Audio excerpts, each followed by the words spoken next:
अरिहंत सिद्ध सूरी उपाध्याय साधु सर्व अर्थ के प्रकाशी मांगलिक उपकारी है। तिन्ह स्वरूप जान राग दे भई जो भक्ति काय को नवाए स्तुति को जारी है। धन्य धन्य ते नहीं ते काज सब आज भाई कर जोड़ी बार बार वंदना हमारी है। मंगल कल्याण सुख ऐसो हम चाहत है। हो मेरी ऐसी दशा जैसी तुम धारी है। हो मेरी ऐसी दशा जैसी तुम धारी है। मंगलमय मंगल करण वीत राग विज्ञान नमो ताहि जाते भई अरहंतादि महान करि मंगल करि हो महा ग्रंथ करण को काज जाते मिले समाज सब पावे निज पद राज। इस भव तरु का मूल एक जानहु मिथ्या भाव ताको करि निर्मूल अब करिए मोक्ष उपाय करिए मोक्ष उपाय। क्वेश्चंस देखने 198 नंबर से इष्ट अनिष्ट का कारण क्या है। पेज नंबर है 222 222। इष्ट अनिष्ट का कारण क्या है। बोलिए पूर्णिमा आंटी।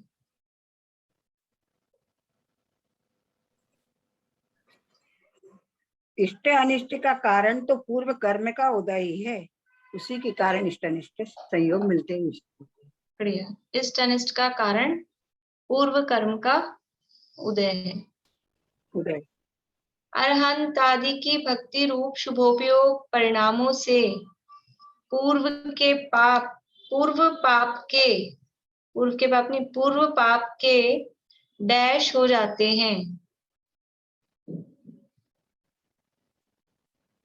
सुनीता आंटी।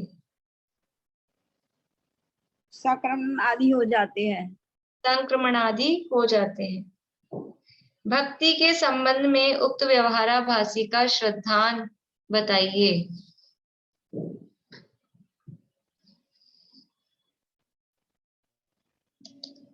बोलिए। व्यवहाराभासी भक्ति को मुक्ति का कारण जानकर वहाँ अति अनुरागी होकर प्रवर्तता है और उसी को मुक्ति मानकर वहीं रुक जाए, मतलब अपने भावों की वहीं उसी को मुक्ति मानता है।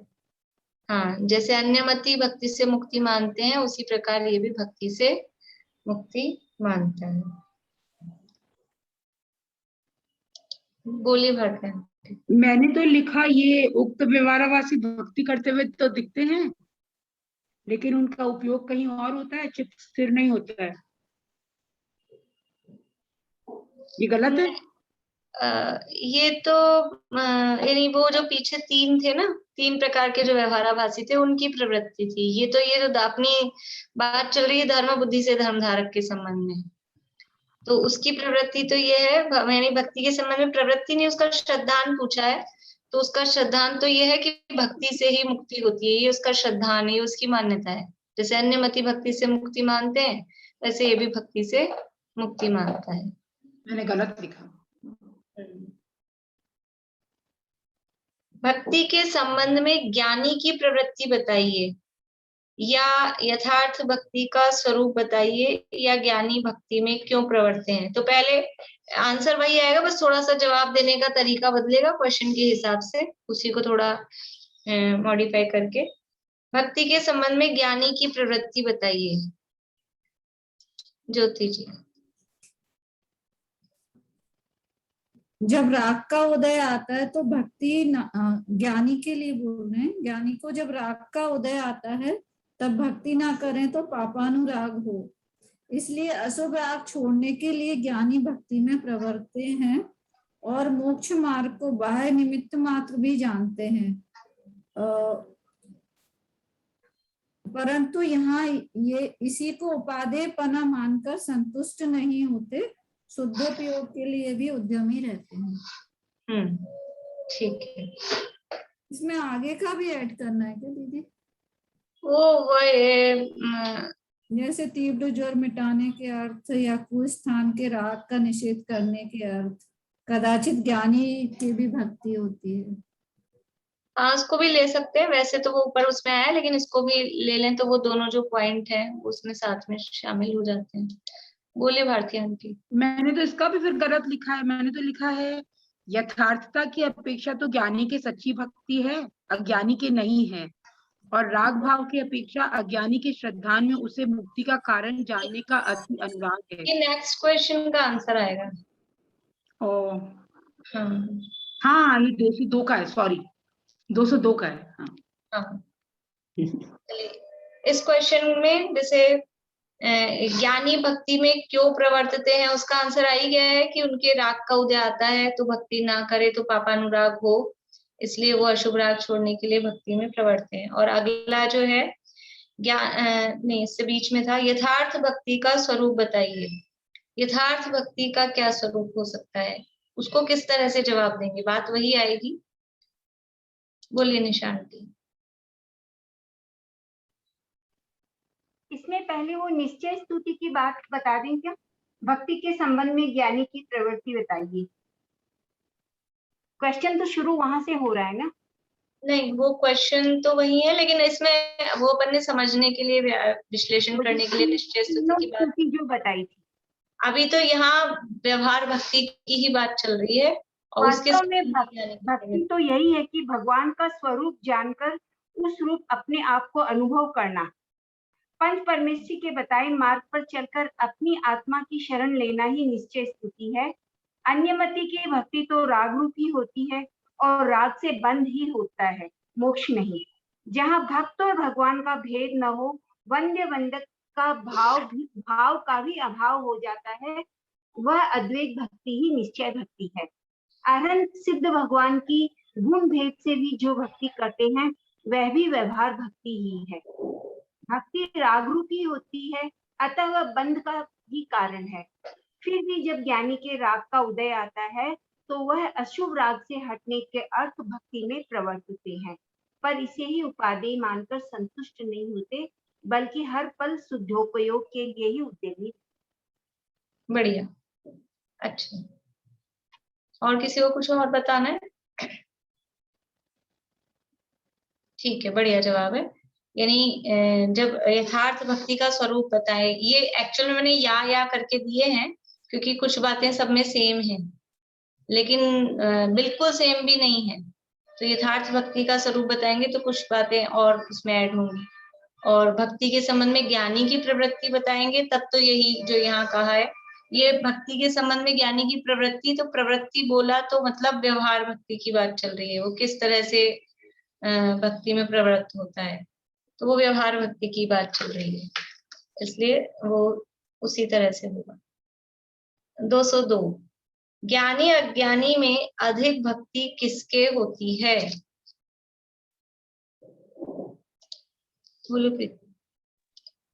बाहर से तो कभी ज्ञानी का भक्ति में अनुराग ज्यादा दिखाई देता है, कभी अज्ञानी का, लेकिन यथार्थता की अपेक्षा देखें तो ज्ञानी की सच्ची भक्ति होती है, अज्ञानी की नहीं। राग भाव की अपेक्षा अज्ञानी को भक्ति को मुक्ति का कारण मानने से अनुराग ज्यादा होता है, और ज्ञानी को शुभ बंध का कारण जानने से भक्ति में अनुराग कम होता है। ठीक है, बढ़िया, समझ में आ गया सबको? चलिए आगे बढ़ते हैं अपन। बोलिए हाँ भारती। भाभी, हाँ भाभी, मैंने एक कल हाँ और बात की है, बाहरी क्रिया में कदाचित ज्ञानी अज्ञानी दोनों को अनुराग होता है। वो ये नहीं उन्होंने आएगा। पहले बोल दी ना, वो लाइन पहले बोल दी। अच्छा, हाँ मोना भाभी बोलिए।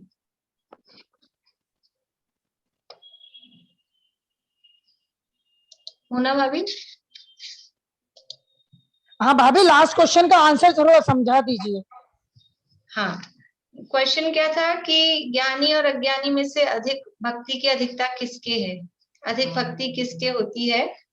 तो एक्चुअल में भक्ति अधिक या कम, ऐसा तो दोनों के हो सकता है। कभी ज्ञानी की अधिक दिख सकती है, कभी अज्ञानी की अधिक दिख सकती है, लेकिन वो जो यथार्थ भक्ति है, जो वास्तविक भक्ति है, वो तो ज्ञानी की ही होती है। तो यथार्थता की अपेक्षा से देखें तो ज्ञानी के सच्ची भक्ति है, अज्ञानी के नहीं है। और अनुराग यानी भक्ति में राग किसको ज्यादा है, तो उसकी तरफ से भी देखें तो क्योंकि अज्ञानी है वो भक्ति को मुक्ति का कारण मान रहा है, इसलिए उसको उसमें अटैचमेंट भी ज्यादा होगा, वो अधिक राग पूर्वक करेगा। और ज्ञानी क्योंकि उसको बंध का कारण मानता है, इसलिए उसको राग भी उसमें अधिक नहीं है। लेकिन यदि प्रवृत्ति के रूप में देखा जाए बाहर में, तो कभी ज्ञानी को ज्यादा राग दिखाई देता है, कभी अज्ञानी को ज्यादा दिखाई देता है। अज्ञानी को क्योंकि देवशास्त्र गुरु की श्रद्धा ही नहीं है, उनको मानता ही नहीं है, तो कभी उसको कम भक्ति दिखाई दे सकती है। और ज्ञानी को क्योंकि उनके प्रति बहुमान का भाव है, तो ज्ञानी को अधिक भक्ति दिखाई दे सकती है। और कभी ऐसा हो सकता है कि अज्ञानी बाहर में खूब नाच कूद मंजीरे बजाना और ये सब करता दिखाई दे, तो अज्ञानी के ज्यादा दिखाई दे रही है, और ज्ञानी अपने शांति से बैठा है, इस तरह के काम नहीं कर रहा है, तो उसके कम दिखाई दे। तो ये कम ज्यादा वाली बात तो दोनों में से किसी के भी हो सकती है, लेकिन जो यथार्थता है, सच्ची भक्ति है, वो ज्ञानी के ही होती है। और जो भक्ति में राग है, भक्ति में राग भी ज्ञानी के उतना नहीं होता है जितना अज्ञानी के होता है, क्योंकि ज्ञानी उसको मुक्ति का कारण नहीं मानता, बंध का कारण मानता है, और बंध का कारण मानने से वो उतना राग उसको नहीं होता है जितना कि अज्ञानी को होता है। ये बात यहाँ पर बताइए।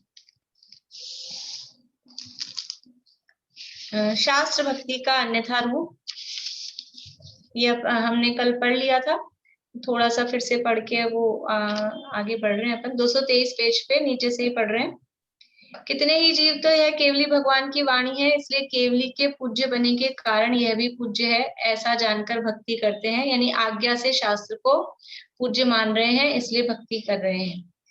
कितने ही इस प्रकार परीक्षा करते हैं कि इन शास्त्रों में विरागता, दया, क्षमा, शील, संतोष आदि का निरूपण है, इसलिए यह उत्कृष्ट है, ऐसा जानकर भक्ति करते हैं। सो ऐसा कथन तो अन्य शास्त्र वेदांत आदि में भी पाया जाता है। वैराग्य के संबंध में भी अन्य शास्त्रों में भी इस तरह के वैराग्य की बात, संसार के असारता की बात, ये बातें वहां भी मिल सकती हैं। ऊपरी वैराग्य की चर्चा वहां भी हो सकती है। इसलिए ये दया, क्षमा, शील, संयम, संतोष, ये तो सब जगह मिलेगी। ये वास्तव में सच्चा शास्त्र का लक्षण नहीं है। जैसे कि कल भी अपन ने बात की थी, भगवान का सच्चा लक्षण क्या है, देव का सच्चा लक्षण क्या है?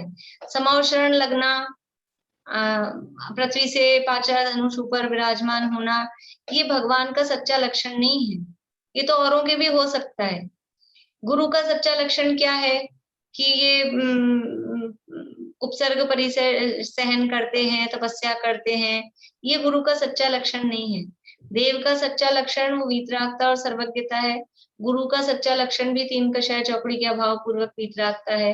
तो शास्त्र का लक्षण ये दया, क्षमा, शील, संतोष, ये कहना, ये तो सब जैसे वो व्यवहार है बाहर में, समावशरण कहना और उनका नग्न दिगंबरपना, 28 मूल गुणों का पालन, ये सब कहना, वैसे ही दया, क्षमा, शील, ये तो बाहरी चीजें हैं।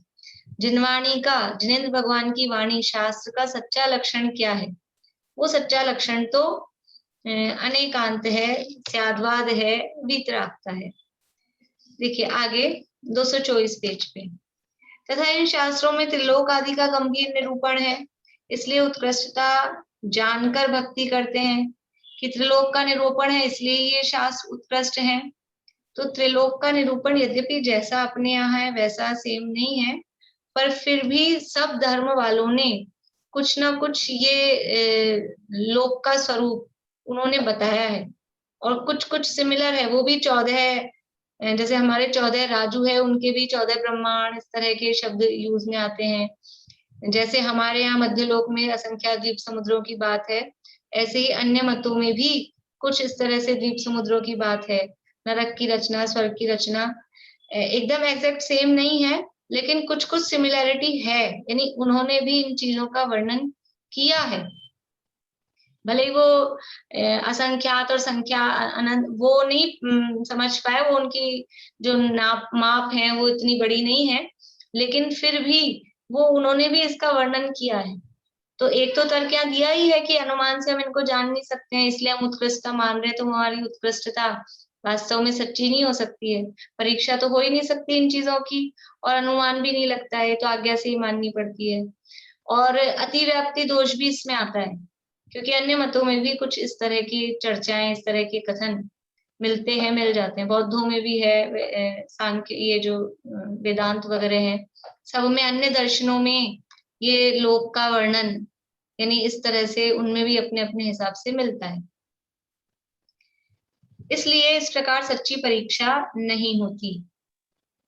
यहाँ तो अनेकांत रूप सच्चे जीवादिक तत्वों का निरूपण है, और सच्चा रत्नत्रय रूप मोक्ष मार्ग दिखाया है, उसी से जैन शास्त्रों की उत्कृष्टता है, उसे नहीं पहचानते। बोलिए ज्योति जी, कुछ पूछना? ये जो है ना, यहाँ अनुमान नादिक का तो प्रवेश है नहीं, मतलब वही हम लोग वहां पे अनुमान यूज नहीं कर सकते। हाँ, हम अनुमान नहीं लगा सकते ना कि कौन सा पर्वत कितना ऊंचा है, हिमवन पर्वत कितना ऊंचा है, महाहिमवन कितना ऊंचा है। जो शास्त्रों में दिया है वही हम मान रहे हैं। ना तो हम परीक्षा करके आ सकते हैं, ना हम उसका अनुमान लगा सकते हैं।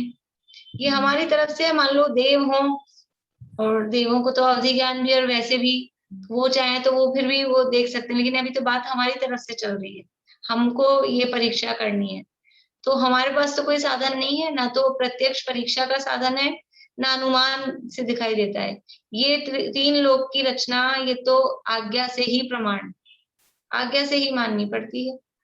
इसलिए सत्य सत्य का निर्णय करके महिमा कैसे जाने, जब हम अनुमान भी नहीं लगा पा रहे हैं, जब हम परीक्षा भी नहीं कर पा रहे हैं, तो ये इस आधार पे ये सत्य है कि असत्य है, ऐसा निर्णय करके हम कहाँ महिमा जान पा रहे हैं।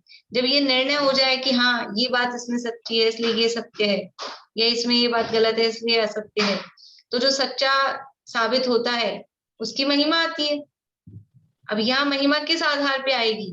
सच्चे झूठे का निर्णय खाली आप त्रिलोक आदि की रचना से ही कर रहे हो, तो उसमें आपको कहाँ निर्णय होगा कि ये सच्चा है कि नहीं है? आज्ञा से मानना पड़ रहा है। प्रयोजन भूत भी नहीं है, जैसे पहले बोला था। हाँ, प्रयोजन भूत भी नहीं है, और आज्ञा से ही मानना पड़ रहा है। आज्ञा से मान रहे हैं तो वो उसमें वो महिमा नहीं आती। जो चीज खुद हम परीक्षा करके देखें और फिर वो जो निर्णय हमारा होता है, फिर जो महिमा आती है कि ये, जब हमने 220 नंबर पेज पढ़ा और या समझ लो पहले तीसरा अधिकार पढ़ा, तो ऐसा लगता है बिल्कुल हमारे जीवन को सामने रख दिया है खोल खोल के, ये ज्ञानावरण दर्शनावरण के दुख, और वो किस तरह से क्या होता है। कम जाना तो और जानने की इच्छा होती है, परेशान रहते हैं थोड़ा जानते हैं तो। ये जो शिवोपशम से होने वाला दुख बताया, तो जो हमको वो प्रत्यक्ष समझ में आता है ना, तो लगता है तो सच्ची तो है, सत्य है। सत्य है तो हमको महिमा आती है कि इन्होंने जो लिखा है वो सत्य है, महिमा आती है। और भी जो शास्त्र हैं, जो इस तरह की बातें हैं जो हमको समझ में आती है, प्रत्यक्ष दिखाई देती है। लेकिन अब ये 3 लोक की रचना ना प्रत्यक्ष दिखाई दे रही है, ना परीक्षा करके जान पा रहे हैं, ना अनुमान लगा पा रहे हैं। महिमा तो हमको इसलिए आ रही है क्योंकि हमको पहले उनकी परीक्षा करके हमने निर्णय किया है, फिर उन्होंने ये बताया है, इस आधार पे हमको महिमा आ रही है। लेकिन केवल इसी को मान के हम महिमा लें तो वो महिमा वास्तव में सच्ची नहीं है। इसलिए ये सच्चा लक्षण नहीं है, परीक्षा सच्ची नहीं है। यहाँ तो अनेकांत रूप जीवादि तत्वों का निरूपण है, तो मैंने आपको कहा था जीवादि तत्वों में बहुत ज्यादा यानी उलझना नहीं था, मतलब बहुत ज्यादा कठिनाई में नहीं जाना था, वो तो कल टाइम अपना हो गया था।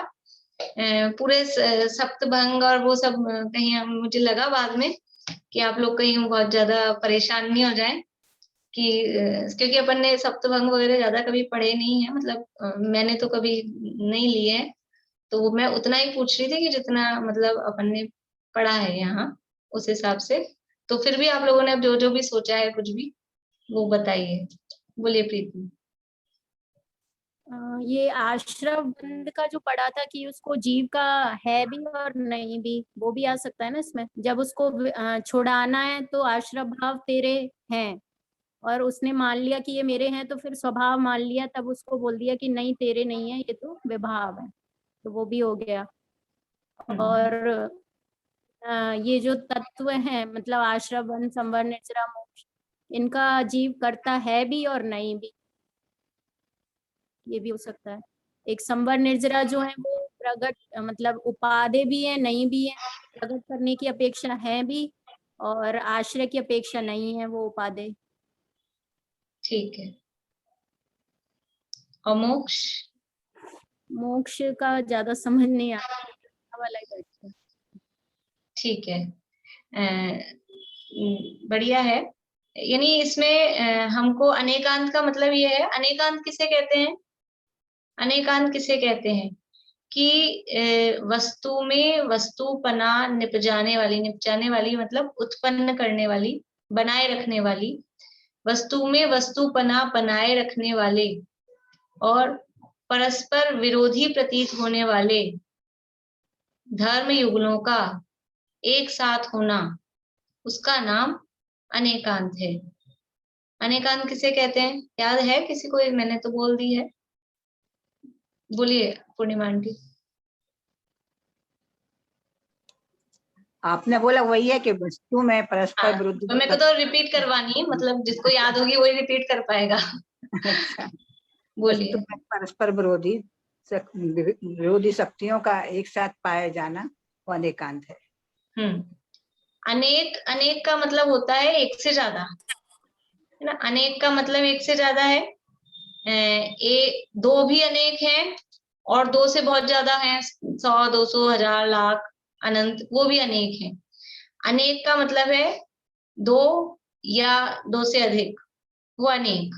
और अंत का अर्थ होता है धर्म, अंत का अर्थ होता है धर्म या गुण। अनेक का अर्थ दो या दो से अधिक, दो से अधिक में लेना है अनंत। अनेक अनेक का अर्थ ले रहे हैं, पहला अर्थ दो, दूसरा अर्थ अनंत। और अंत का अर्थ ले रहे हैं, पहला धर्म और दूसरा अर्थ गुण। तो वस्तु में अनंत गुणों का पाया जाना या दो धर्मों का पाया जाना। अभी शब्द अर्थ देख रहे हैं, जो शब्दों से अपन ने विभाजन किया ना, अनेक अंत, अनेकांत, तो अनेक प्लस अंत। समझ में आ रहा है या बोर्ड पे लिख के बताऊं? आ रहा है समझ में? अनेक प्लस अंत, अनेकांत। अनेक का अर्थ दो लिया, पहला अर्थ दो, तो अंत का अर्थ लेंगे धर्म। और जब अनेक का अर्थ लेंगे अनंत, तो अंत का अर्थ लेंगे गुण। तो वस्तु में दो धर्म है या अनंत गुण है। वस्तु में दो धर्म है, उसका नाम अनेकांत, या वस्तु में अनंत गुण है, उसका नाम अनेकांत। ये भी शॉर्ट में। तो दो धर्म कैसे हैं? वस्तु में दो धर्म है, वो अनेकांत है। दो धर्म कैसे हैं कि वस्तु में वस्तुपना बनाए रखने वाले, परस्पर विरोधी प्रतीत होने वाले, परस्पर विरोधी लग रहे हैं, ऐसे दो धर्म युगलों का वस्तु में एक साथ होना, उसका नाम अनेकांत है। वस्तु में वस्तुपना बनाए रखने वाले, परस्पर विरोधी प्रतीत होने वाले, परस्पर विरोधी है नहीं लेकिन परस्पर विरोधी लग रहे हैं। वस्तु में वस्तुपना बनाए रखने वाले, परस्पर विरोधी प्रतीत होने वाले दो धर्म युगलों का वस्तु में एक साथ होना, उसका नाम अनेकांत है। अथवा वस्तु में अनंत गुणों का होना, अनंत गुण है दूसरे अर्थ से जब हम देखेंगे तो अनंत गुणात्मक जो वस्तु है, अनंत धर्मात्मक जो वस्तु है, उसका नाम ही अनेकांत है। ये जो दो अर्थ हमने किया है, तो वस्तु में केवल ये दो ही धर्म नहीं होते हैं, वस्तु में ऐसे परस्पर विरोधी होने वाले अनंत धर्म होते हैं, लेकिन वो दो दो के जोड़े में होते हैं, युगल में होते हैं। युगल मतलब पेयर में होते हैं। तो वस्तु में वस्तुपना उत्पन्न करने वाले, परस्पर विरोधी प्रतीत होने वाले धर्म युगलों का वस्तु में एक साथ होना, प्रकाशित होना, उसका नाम अनेकांत है। ऐसे अनंत धर्म युगल वस्तु में होते हैं जो परस्पर विरोधी लगते हैं, विरोधी होते नहीं है। जैसे कि कल हमने थोड़ी सी चर्चा की थी, अस्ति नास्ति। अस्ति यानी है, नास्ति यानी नहीं है। अब ये कैसे लग रहे हैं? दोनों परस्पर विरोधी है और नहीं है, ये तो अपोजिट है। लेकिन फिर भी वस्तु में अस्ति नाम का धर्म और नास्ति नाम का धर्म वो एक साथ रहता है। उसी समय, एक ही समय, जिस समय अस्ति धर्म है उसी समय उसमें नास्ति धर्म है। ये दोनों धर्म एक साथ होते हैं। बोलो पारुल, क्या पूछ रहे हो? आगे समझे। ये दोनों धर्म एक साथ होते हैं और ऐसे ये तो अस्ति नास्ति का एक जोड़ा। इसी तरह से एक अनेक, वस्तु एक भी है, वस्तु अनेक भी है।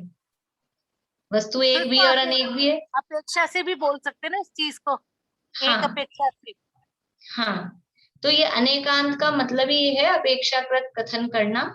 ये अनेकांत है कि ये किस अपेक्षा से है। वस्तु है तो किस अपेक्षा, और नहीं है तो किस अपेक्षा। ये अस्ति नास्ति, एक अनेक, नित्य अनित्य, भेद अभेद, बहुत सारे इस तरह से धर्म युगल हैं। तत् अतत् और भी इस तरह के समय सार के परिशिष्ट में इस तरह से 14 धर्म युगलों की चर्चा तो वहां की है। और ऐसे अनंत धर्म युगल वस्तु में होते हैं। तो ये परस्पर विरोधी प्रतीत होने वाले धर्म युगल ये वस्तु में है, वो वस्तु अनेकांत है। वस्तु स्वयं वो अनेकांत है और ऐसे वस्तु का कथन करना, इस अनेकांत का कथन करना, वो कहलाता है अनेकांतवाद। वाद मतलब कथन करना, या स्यादवाद। क्या बोल रहे हैं वर्षा? वही मैंने कहा साधवाद होगा, अनेकांतवाद होगा इसका। हाँ हाँ, बता रही हूँ, मैं बता रही हूँ। एक बार मेरे को पूरा बोल लेने दीजिए, फिर कुछ क्वेश्चन हो तो करिए।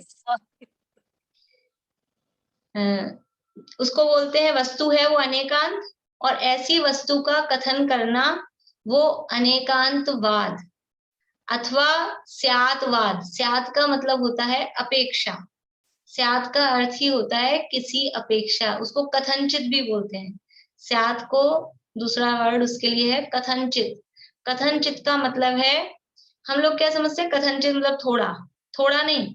कथनचित का मतलब है किसी अपेक्षा। तो वो स्याद लगाकर कथन करना वो कहलाता है स्यादवाद। वाद का मतलब है कथन करना।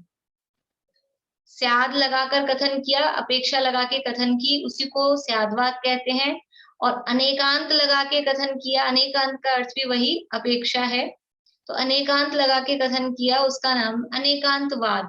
अनेकांतवाद कहो या स्यादवाद कहो, दोनों का अर्थ एक ही है। लेकिन अनेकांत वो वस्तु है और अनेकांतवाद या स्यादवाद वो उसको कहने की पद्धति है, कथन शैली है। अनेकांत तो वस्तु है, या कहें जैन धर्म का सिद्धांत है, सिद्धांत के रूप में भी उसको कहा जाता है, वो तो सिद्धांत है। और स्यादवाद या अनेकांतवाद वो उसको कथन करने की पद्धति है, कहने की स्टाइल है। जैनों का लक्षण है स्याद मुद्रा। कल मैंने कहा था स्याद मुद्रा से वो अंकित है, वो उसकी पहचान है। तो जैनों का जो भी कथन होता है वो स्यादवाद से सहित होता है, अपेक्षा लगी होती है। भले ही हम अपेक्षा नहीं लगाएं तो भी हम जैन हैं, तो हम अनेकांतवादी हैं। हमारा कथन बिना अपेक्षा के होता ही नहीं है, ऐसा समंत भद्राचार्य ने कहा। कि हम हर जगह ऐसा नहीं लिखेंगे अपेक्षा लगा लगा के, जीव नित्य है ऐसा लिख दिया तो उसमें अपेक्षा लगी हुई है कि जीव द्रव्य दृष्टि की अपेक्षा से नित्य है। जीव नित्य भी और अनित्य भी है कि नहीं है? कि द्रव्य की अपेक्षा से नित्य है, पर्याय की अपेक्षा से अनित्य है। द्रव्य एक है कि अनेक है? कि द्रव्य अपने अखंड स्वभाव की अपेक्षा से एक है और गुणों की अपेक्षा से देखा जाए, पर्यायों की अपेक्षा से देखा जाए तो अनेक है। गुण अनेक होते हैं, पर्याय अनेक होती हैं। द्रव्य भेद रूप है कि अभेद रूप है? कि द्रव्य दृष्टि से अभेद रूप है और गुण और पर्यायों की अपेक्षा से देखा जाए तो भेद रूप है। निश्चय व्यवहार भी लगा सकते हैं, निश्चय से अभेद है, व्यवहार से भेद है। द्रव्य अस्थि रूप है कि नास्ति रूप है? कि स्वयं की अपेक्षा अस्थि रूप है, पर की अपेक्षा से नास्ति रूप है। अपने अभी किसी से भी पूछा जाए, ऐसे समझ लीजिए कौन है जो बाहर जाते आते रहते हैं, मीना चाची नहीं है, भारती आंटी, आप कहाँ हो अभी? बेंगलोर हो कि कलकत्ता हो? समझ लीजिए आप अब नहीं जवाब दे रहे, आप बेंगलोर में हैं, ठीक है, बेंगलोर में हैं आप अभी। तो आप बेंगलोर में हो, आप हो और आप नहीं भी हो तो क्या कहेंगे? बेंगलोर में हैं तो मैं हूं, और कलकत्ता में कोई पूछे कि वो तो नहीं है, आप नहीं हो। घर में फोन आता है लैंडलाइन पे, मान लीजिए लैंडलाइन पे फोन आया पूर्णिमा आंटी और पूछा श्रुति से दादी है क्या? कि दादी तो नहीं है। तो क्या दादी नहीं है? कि यहाँ घर में नहीं है, दादी कहाँ है? ये मंदिर में है। तो है कि नहीं है? है कि नहीं है? कि है भी और नहीं भी है। ये ऐसे कैसे हो सकता है कि कोई है भी और नहीं भी हो? कि होता है, सबके साथ में ही होता है। हर व्यक्ति, हर वस्तु वो कहीं है और बाकी सब जगह नहीं है। तो कहाँ रहती है वस्तु? कहाँ रहती है? कि वस्तु अपने द्रव्य क्षेत्र काल भाव में रहती है। तो वो अपने से है और दूसरे से नहीं है। ज्योति जी है तो ज्योति जी है और ज्योति जी नहीं है। क्या नहीं है? कि आभा आंटी नहीं है, ममता भाभी नहीं है। पर द्रव्य क्षेत्र काल भाव की अपेक्षा से नहीं है, अपनी अपेक्षा से है, दूसरे की अपेक्षा से नहीं है। ये द्रव्य की अपेक्षा लगाया, क्षेत्र की अपेक्षा से लगाया, काल की अपेक्षा से लगा सकते हैं। जैसे किसी से मैंने, आप लोगों में से किसी से मैंने कहा मैं कल आपसे सुनूंगी, तो आप क्या कहेंगे? मैं कल नहीं सुना पाऊंगी, कल मैं हूं नहीं। आप कल नहीं हो, आप कल नहीं हो, कि कल मैं क्लास में नहीं हूं। तो ये काल की अपेक्षा से नास्ती, काल की अपेक्षा से ऐसे हम नास्ती बोलते हैं। द्रव्य की अपेक्षा से समझ में आया? नाम लेके ये है, पारुल है तो पारुल निशा आंटी नहीं है, मनोरमा आंटी नहीं है, मुन्ना भाभी नहीं है। ये द्रव्य की अपेक्षा से नास्ती। फिर क्षेत्र की अपेक्षा कि घर में है मंदिर में नहीं है, मंदिर में है घर में नहीं है। काल की अपेक्षा से कि आज है, मतलब वो उसमें वो भी कंडीशंस लगेंगी कि कहाँ पर है। सर्वथा ही नहीं है, कहीं नहीं है किसी काल में। ऐसा हो सकता है कल मैं नहीं हूं तो मैं कहीं भी नहीं हूं, ऐसा नहीं होगा। केवल हम काल को देख रहे हैं, अब उसमें वो क्षेत्र, वो द्रव्य, वो वहां चलेगा दूसरा दूसरा। अब भाव की अपेक्षा, भाव की अपेक्षा जैसे बेला भाभी कहाँ हो आप? कि कहाँ हो? क्लास में ही हूँ। किसी का उपयोग इधर उधर चला जाता है तो क्या बोलते हैं? कहाँ चले गए आप? तो हमारे भाव वहां नहीं है, तो भाव की अपेक्षा हम नहीं है। ऐसा बोलते हैं हम यहाँ बैठे तो है, हमारे सब लोग घूमने गए, अब मेरा मन तो वहां है, मैं यहाँ हूं। तो ये क्या है? ये भाव की अपेक्षा से नास्ती, मैं हूं भी और नहीं भी हूं। तो ऐसा ये परस्पर विरोधी दिख रहे हैं, दिख तो ऐसे रहे थे विरोधी हैं, लेकिन अब लग रहे हैं विरोधी। ये विरोधी है नहीं। यदि ये दो परस्पर विरोधी दिखने वाले धर्म वस्तु में नहीं हो तो वस्तु वास्तव में टिकी नहीं रह पाती है। इन परस्पर विरोधी, यदि ऐसा हो कि मैं तो बस हूं ही, यदि अस्थि धर्म ही हो तो हर जगह मुझे होना चाहिए। नास्ति धर्म है ही नहीं, हर क्षेत्र में मुझे होना चाहिए, हर काल में मुझे होना चाहिए, हर भाव में मुझे होना चाहिए, हर वस्तु में मुझे होना चाहिए। इसलिए यदि नास्ति धर्म नहीं हो तो वस्तु वस्तु नहीं रहे, वो अगु लघु जो गुण है वो गुण खत्म हो जाए, एक द्रव्य दूसरे द्रव्य रूप हो जाए, द्रव्य में रहने वाले गुण वो सब डिस्टर्ब हो जाए। इसलिए ये अनेकांत मतलब परस्पर विरोधी दिखाई देने वाले जो धर्म हैं वो वस्तु में वस्तुपना को टिकाए रखते हैं, और ऐसे अनंत धर्म वस्तु में होना, उस सहित वस्तु का होना वो अनेकांत कहलाता है। बोलिए ज्योति जी। दीदी तो दो तो इसमें वो सप्तभंगी के दो भंगी हो गए ना। हाँ, दो भंग सप्तभंगी के, सप्तभंग में 7 भंग होते हैं, लेकिन अभी अपन सप्तभंग नहीं समझ रहे हैं, अभी तो बस इसका नाम ही अनेकांत। ये परस्पर विरोधी जो दिखाई दे रहे हैं दो, लेकिन परस्पर विरोधी ऐसा नहीं, अब जैसे जीव में लगाना है कि जीव और अजीव में लगाना है, तो कैसे लगाएंगे कि जीव जीव भी है और जीव अजीव भी है, ऐसा नहीं लगाएंगे। तो जीव जीव ही है, अजीव नहीं है, ऐसा उसमें परस्पर विरोधी धर्म कौन से लगाएंगे? अस्ति नास्ति परस्पर विरोधी धर्म है, उससे द्रव्य के अस्तित्व में बाधा नहीं आती, वो द्रव्य का अस्तित्व टिकाए रखते हैं। एक अनेक, भेद अभेद, सत असत, तत अतत, ये सब हैं, ये वस्तु का अस्तित्व टिकाए रखते हैं। लेकिन जीव और अजीव, ऐसे विरोधी धर्म लगाओ, ऐसे विरोधी धर्म नहीं लगेंगे कि जीव जीव भी है और अजीव भी है, ऐसा नहीं लगेगा। तो फिर अनेकांत कैसा लगेगा कि जीव जीव ही है, अजीव नहीं है, अजीव अजीव ही है, जीव नहीं है, ये अनेकांत। आश्रव बंध में कैसे लगेगा कि आश्रव बंध दुख रूप ही है, सुख रूप नहीं है, ये अनेकांत। क्या अनेकांत है? हमारा अनेकांतवाद है, तो आश्रव बंध कथनचित दुख रूप है, कथनचित सुख रूप है, ये अनेकांत लगाओ, तो ऐसा अनेकांत नहीं लगेगा। अनेकांत का मतलब है कथनचित करके कहो, किसी अपेक्षा से कहो, तो ये कथनचित नहीं लगेगा कि किसी अपेक्षा सुख रूप भी है, किसी अपेक्षा से दुख रूप भी है। संवर्ण निर्जरा, संवर्ण निर्जरा वो सुख के कारण है, और जो अपेक्षा आश्रय करने की अपेक्षा नहीं है, प्रकट करने की अपेक्षा वो सुख रूप है या प्रकट करने योग्य है, ऐसा आश्रव बंध नहीं। संवर्ण निर्जरा में ये लगा सकते हैं, संवर्ण निर्जरा सुख के ही कारण है, दुख के कारण नहीं है। संवर्ण निर्जरा कथनचित सुख के भी कारण है, कथनचित दुख के भी कारण है, ऐसा अनेकांत नहीं लगेगा। और मोक्ष वो सुख स्वरूप ही है, दुख रूप नहीं है, ये मोक्ष में। तो ये इस तरह से ये अनेकांत, अभी ये जैन धर्म अनेकांत स्वरूप है, जैन शास्त्रों में अनेकांत का निरूपण है। अब अन्य शास्त्रों में क्या है? अन्य शास्त्रों में कुछ राग सुख रूप भी है, कुछ राग दुख रूप भी है, ऐसा नहीं, ऐसा कथन किया, तो वो वास्तव में अनेकांत का कथन नहीं है। बोलिए पार्वती। भाभी मुझे सिर्फ जीव और अजीव का समझ में आया और एक मोक्ष का समझ में आया, बाकी के 4 नहीं समझ में आए। आश्रव बंध क्या है? आश्रव बंध दुख रूप है, दुख के कारण है, ये उसमें हम दुख बना देख रहे हैं। वो उसमें उस तरह से भी लगा सकते हैं कि फिर वो एक जो प्रीति आपने कहा था ना, मैं कुछ समय भी बोलना था, फिर वो बाद में स्लिप हो गया। आश्रव बंध के लिए क्या कहा था कि वो जीव ही आश्रव करता है, ऐसा कुछ क्या कहा था?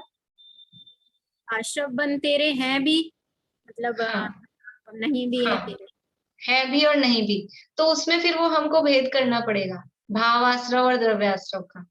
वो मेरे हैं भी और नहीं भी है, तो वो भाव आश्रव तो जीव के हैं, तो वो मेरे हैं, और द्रव्याश्रव मेरे नहीं है, क्योंकि वो तो पुद्गल का कर्मों का आना है ना, उसमें वो भाव द्रव्य का भेद करना पड़ेगा।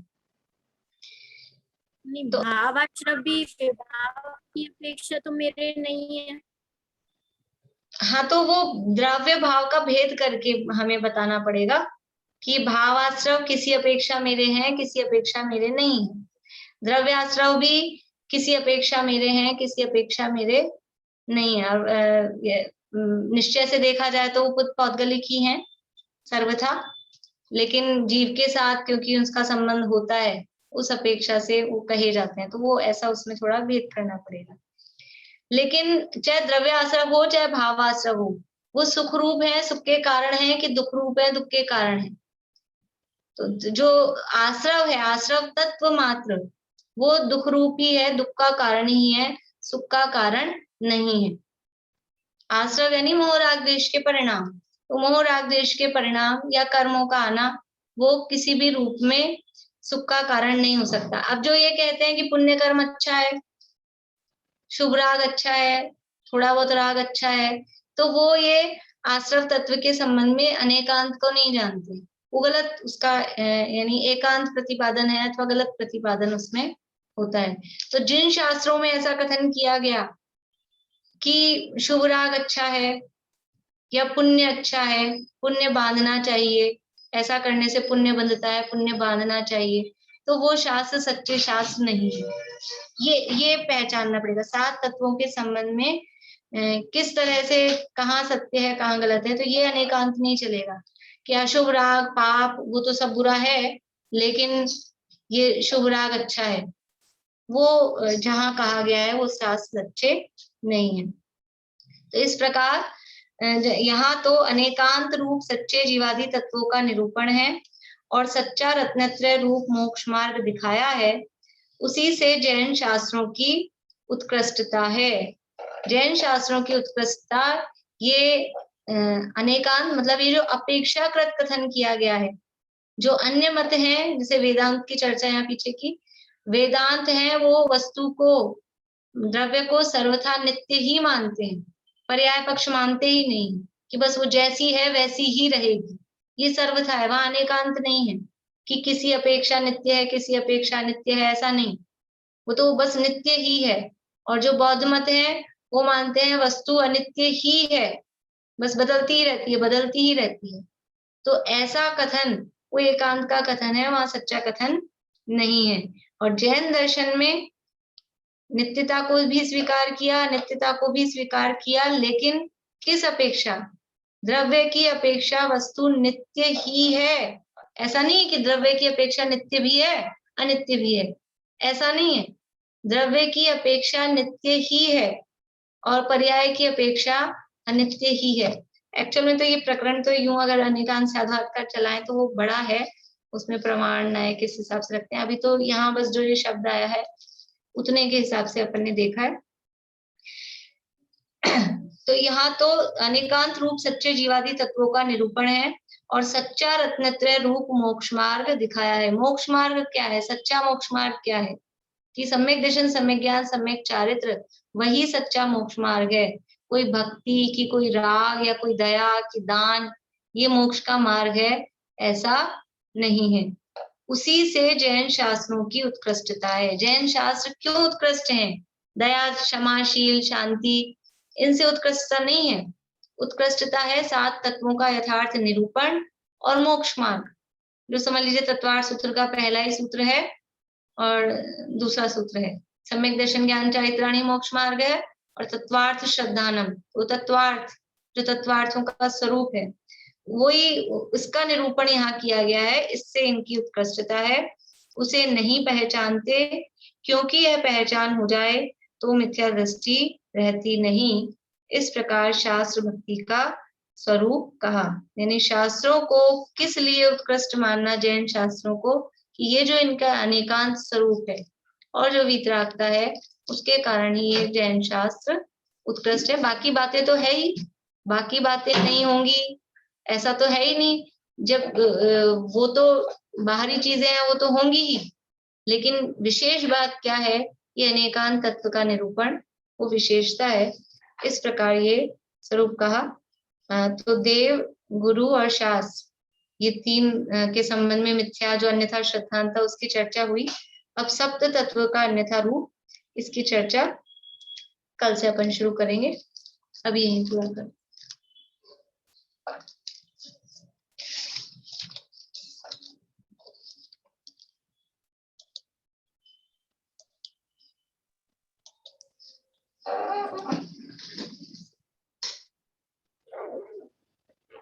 हे दुपद त्यागी मल्लिचन मन मल्ल का मर्दन किया। एकांत पीड़ित जगत को अनेकांत का दर्शन दिया। तुमने बताया जगत को क्रमबद्ध है सब परिणमन। हे सर्वदर्शी सर्वज्ञानी नमन हो शत शत नमन। नमन हो शत शत नमन।